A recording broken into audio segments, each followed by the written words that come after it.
PCOD కదా, అయితే insulin resistance normal చేసుకో. సినమన్ వాటర్ తాగు, ఇన్సులిన్ రెసిస్టెన్స్ నార్మల్ అయిపోతుంది. అసలు ఈ ఇన్సులిన్ రెసిస్టెన్స్ ఇంకా పీసీఓడికి సంబంధం ఏంటి? Welcome to healthy men update. Okay, చెప్తా. ఇన్సులిన్ రెసిస్టెన్స్ అంటే ఏంటి, దానికి ఇంకా పీసీఓడికి లింక్ ఏంటి?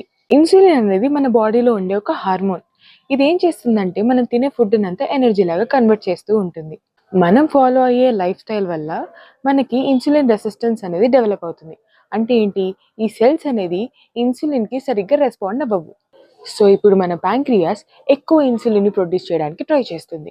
సో ఈ హై అమౌంట్ ఆఫ్ ఇన్సులిన్ వల్ల మన ఓవరీస్ అనేవి ఎక్కువ అమౌంట్ ఆఫ్ టెస్టోస్టెరాన్ రిలీజ్ చేయడానికి స్టార్ట్ చేస్తాయి. సో మన లైఫ్ స్టైల్ వల్ల ఇన్సులిన్ రెసిస్టెన్స్ ఫస్ట్ వస్తుంది.